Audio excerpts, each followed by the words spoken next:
call the member for Bruce. Thank you, Deputy Speaker. I move the motion relating to volunteer management services funding in the terms in which it appears on the notice paper. Member for Bruce has the call. I don't think I'd have to convince any member here of the value of volunteering, even those opposite with whom we may often disagree. We could all bring numerous local examples of great works done in our electorate, but when you look across the nation, together the numbers are truly staggering. At latest count, an estimated 5.8 million Australians volunteer their time, about 31%, a third of the Australian population. The estimated value of that is $290 billion of economic and social good, which is an astounding figure.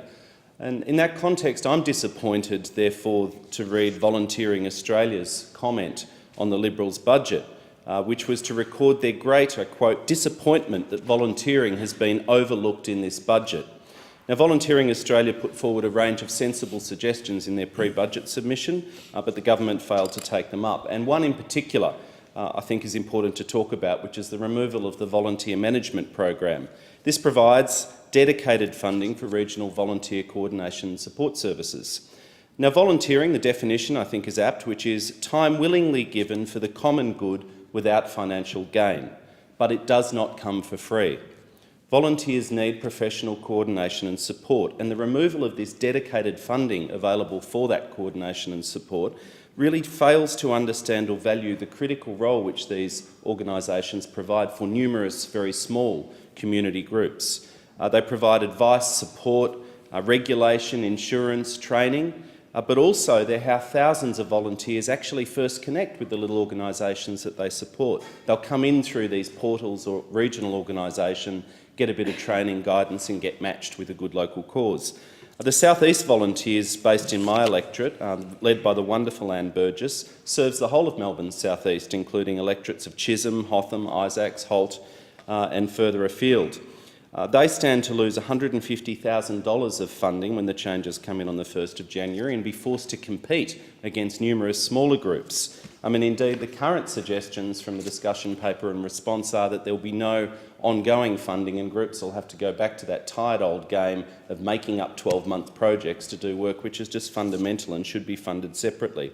In my view, it is a badly thought-through decision. It's time the government came clean on their plans, and it's not too late, really, to listen and change the approach. It's only a modest change in the scheme of the new program before the new arrangements kick in on the 1st of January.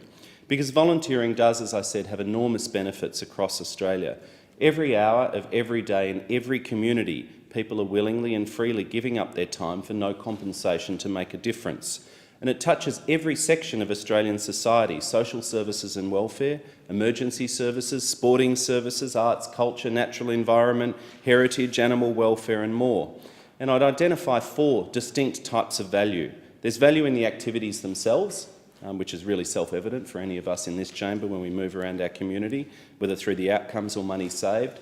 There's enormous value for government in delivering programs and policies such as disability, aged care, environment, or most critically and even entrenched further in this budget through employment services and employment programs. There's value for individuals, the sense of belonging, the sense of purpose and meaning that it provides, but also through employment pathways, which is a well-recognised pathway into permanent employment.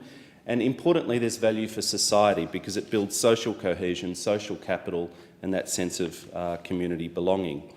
There's a myriad locally in Bruce. I'll just mention one in passing because it's on my mind since I went there Friday. It's a wonderful special place called Cornerstone in Dandenong.